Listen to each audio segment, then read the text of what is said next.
Good morning, good afternoon, good evening. I'm Bob Mendelsohn, and this is the Bob's Your Uncle podcast.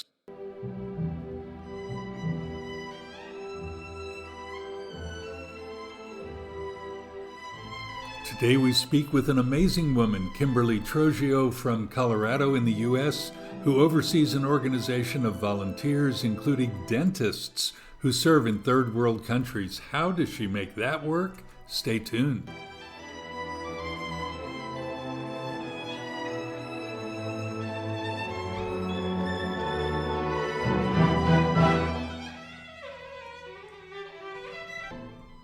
Thanks for joining me for this Season 3, Episode 2 of the Bob's Your Uncle podcast. Of note, the music, Mendelssohn's Violin Concerto in E minor, and the opinions are strictly my own and those of my guests. You can now find us and comment to us wherever you get your podcasts. Tell us what matters to you, what triggers your joy, what bothers you in the world. Let us know. We'll see where the Spirit leads us. Recently, Andrew B. wrote this very kind email. I've really enjoyed all your podcasts and have learned a lot from them. I especially like the interviews with musicians and learning about the Jewishness of composers I never knew about. Your facts and explanations about Jewish holidays and their expression in Yeshua have really been helpful as well. Thanks for doing this. Thanks, Andrew. Keep listening if you want. I'll hope to have many more brilliant guests to showcase what they know so we can all learn. You might be on the road in Kansas City or at the gym in Sydney, wherever you are. Thanks for being with us these 18 minutes.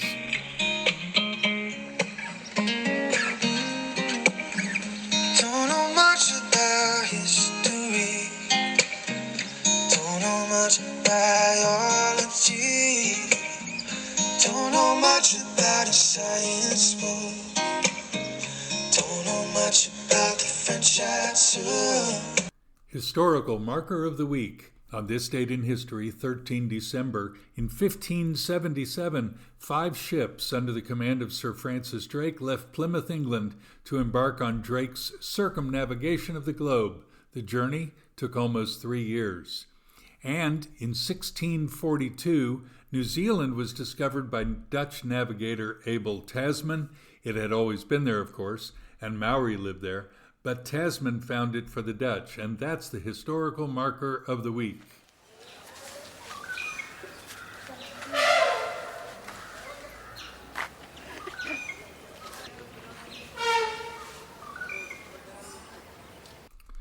The world is spinning out of control, and with the me generation firmly in place at the head of corporations and everyone out for what they can get, finding a woman who leads a company of volunteers? Well, that's very significant.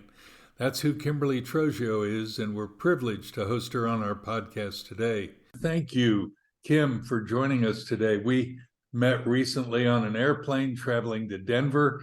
You live near there, don't you? Or have you always been a Colorado native? Gosh, I moved to Denver 32 years ago.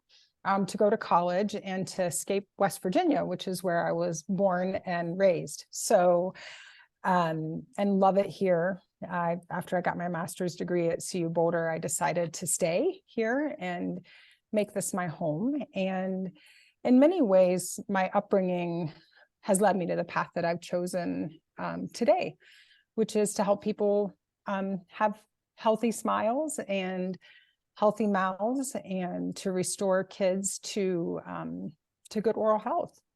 You don't have bad teeth. How did you get into the business of dentistry yourself? Or how did you get into this organization called Global Dental Relief? You know, the way that we started, I was actually leading tours to base camp back in my 20s, so a very long time ago. And I noticed along the way that there was just so much poverty and need. And I also noticed that, in particular, the types of people that I was leading up to base camp were very affluent and also largely not aware of the disparity in resources and the disparity in just access to basic things like food and shelter and healthcare. And so from that time, I spent a lot of time in Nepal, and one of my dear friends was living there as well at the time, and she and I got together. She was married to a dentist at the time, and her name's Lori Matthews. And we got together one day and said, gosh, what if we could do something where we could really help these people? Dentistry is something that's fairly black and white. There's a set number of problems, set number of solutions, and it's something that can be done in lots of different settings, and that it was something that could make a huge difference in people's lives. When we first started this work 21 years ago, we realized that we needed a solid public health model, and that treating adults really wasn't the answer for us.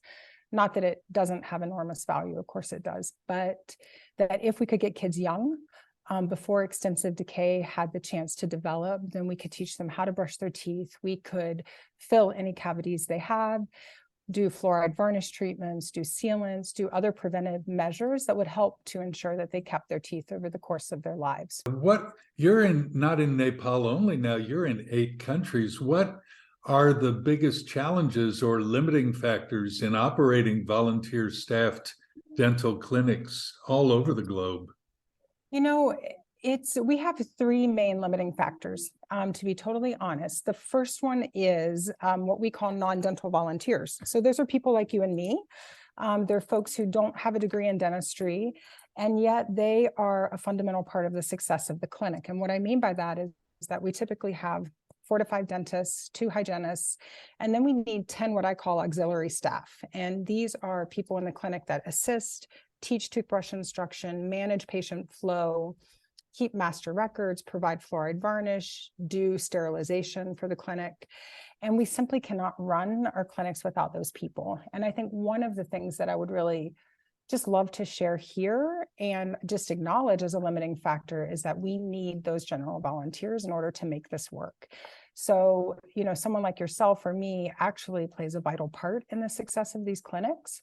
And I think a lot of folks, people have stigmas about dentistry. I mean, I don't love going to the dentist, but I understand how important it is. And I think people think, gosh, what could I do in a volunteer dental clinic, And the reality is there are lots of things you can do that don't require you actually being chairside, and that are a fundamental part of the success of the clinic and providing care to these kids. So that's the first limiting factor. The second one I would say is having the right local partner on site. So the way that our model works is that we partner with either local organization or individual that can do the government MOUs for us. They have credibility in the community. They can identify the populations of children who really need our care. They help us find the location to set up our clinic, a location to store our equipment and supplies. And in some instances, we also need to have, rent generators or rent compressors. We try to purchase a lot of that and store it on site, but sometimes it doesn't make sense to do that. So they help us with that as well. So that's definitely a limiting factor because we don't pay a local partner. They sort of work for the common good of elevating the community and providing healthcare to them. We don't ask them to bear any cost either. We obviously bear whatever cost is required to put on the clinic. But finding sort of that right fit and finding an organization or individual that really believes in this and is willing to commit to it and engage in it is a limiting factor for sure. And then the third one I would say is resources. I mean, the reality is, as a charity, we need donations in order to do this work. And we can only grow and expand and treat more kids, with financial resources to do so. So there's an endless number of people who need this service, including here in the United States. I mean, we work in southeastern Kentucky, for example, but we can only expand and treat more kids as we have the resources to do so. I think the paradox about volunteering is that people think that it drains you. It takes your financial resources, it takes your time, it takes your energy. But the reality is that it really fills you up.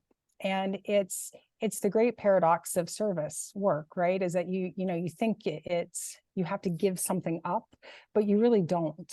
Well, you learned that when you were in Catholic school 100 years ago, is that St. Francis said it's in giving that we receive. Absolutely. And I've found that. And so you are depleted. You do give financially, you do give of your time and your energy. And yet there is a reward that's pretty satisfying. Absolutely. Absolutely. Kim, you have a couple of teenage children of your own. What gives you the most satisfaction in your relationship with them? Gosh.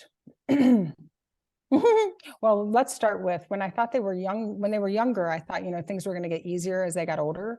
Because, when you have a baby, it takes all of your time and energy and you're not sleeping and you're like, I can't wait till they're older and they can be more independent.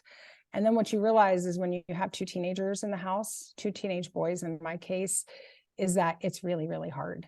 And and I think the thing that gives me the most joy is, when my 15-year-old son, Max, sort of like comes up to me like last night at 10 o'clock at night, which is way past my bedtime, and says, Mom, help me study for my Spanish test. And it really is code for, Mom, I want to hang out with you.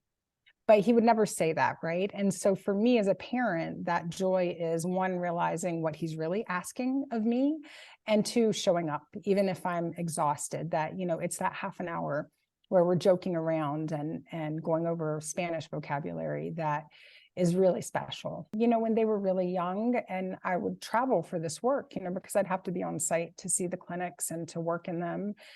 And I always thought, gosh, I must be the worst parent in the world, right? I'm leaving them and, they're going to be really messed up. They're going to need more therapy than I thought, by the time they're adults. And what I realized is that not only was it really good for them, but that they have watched me. And my 15-year-old in his 8th grade speech last year said, I'm going to try to say this without crying. He said that he felt like things in life were possible because he had watched me create an organization that helped hundreds of thousands of children. And he thought that if I could do that, then he had the potential to do great things also. Now, I saved that speech and I read it on hard days, because that to me is worth every moment of agony that I felt when he was a kid and I had to leave him to go do this. Kim, someone in California last month won $2 billion with a B dollars in the lottery. If you had 2 minutes to tell that person why they should give you a significant portion of that jackpot, what would you tell them? Well, the first thing I would say is it has to be authentic, right? Like you have to be moved to want to do something.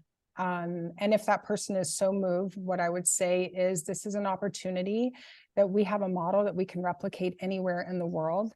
It's a proven model. It's black and white. And with resources, we can treat hundreds of thousands of children. We can demonstrate the impact that the resources have on their lives. In reality, when you have a toothache, you can't eat, you can't sleep, you can't concentrate in school. It affects your ability to thrive. It affects your overall health. By donating to GDR, it alleviates children from chronic pain and infection. It allows them to thrive in school and in their lives. And it makes a direct impact on their overall health. And so what I would say is if you want to make a difference in someone's life, this is the most direct way to do it.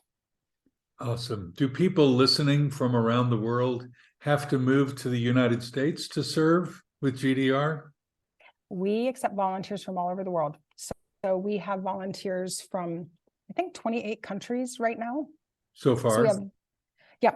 So from Australia, New Zealand, Thailand, Japan, China, all through Europe, Canada, obviously here in the United States. I would say about 75% of our volunteers are from the US, but the other 25% come from all over the world. I'm going to do what I can to help the Aussies get it. What is the biggest need right now for dental care, even next year? Is it a country? Is it a certain type of dentistry or a certain age group? Honestly, there's a need for dentistry everywhere in the world, including here in the United States, and I'm certain in Australia as well. So I wouldn't say that there's one place that's more acute than another place. What I would say is that it's pervasive. The need is pervasive, and it's a combination of lack of resources, lack of access to care, and lack of education. Where else? What are the other countries, if you can run the list? Sure. Yep. So we work in Nepal, India, Cambodia, Kenya, the United States, Guatemala, and Mexico. Kim, would it help if people sent you toothpaste and toothbrushes? We get that stuff donated already. So we don't necessarily need those things. Okay. What we need is human power. We People. need volunteers. For people who really care. How do people reach you? So you can go to our website, which is globaldentalrelief.org. O-R-G. That's probably the easiest way. And from there are links where you can email us to get information. You can see our project schedule. If you feel inspired and you would like to support our work financially, we are always looking for not only individual donors, but also corporate sponsors as well of our projects. And you can find information also on our website at globaldentalrelief.org. To that, I would just add one piece that I think is really important about this. Sure. And that is, it's hard to articulate, but there's a sense of sort of alchemy that happens in these volunteer groups. I would like to say it's something we created, but I can't take credit. What I will say is that when you get a group of people together with a common goal of serving others, that there is something really special that happens in that group. You make lifelong friends. I'm very glad for your perspective. Kim, thanks so much for your time. God bless you in your service to humanity, and as you continue to serve your husband and your kids and whatever else the Lord has put in front of you. It's just a pleasure. I'm glad God had us sit together so I could learn all about GDR. Thank you so much for your time, and thanks so much for helping to support our work by getting the word out. All the best. Thanks. Every week we read from the #1 bestseller of all time, the Bible, and today's no different. King David wrote this in Psalm 110, "The Lord says to my Lord, sit at my right hand until I make your enemies a footstool for your feet. Your people will volunteer freely in the day of your power." What do you think about all this? Write me on bobmendo@aol.com, or comment or even video to me on Instagram or Twitter at Bob's Your Uncle PC. I'd love to know what you think about all this.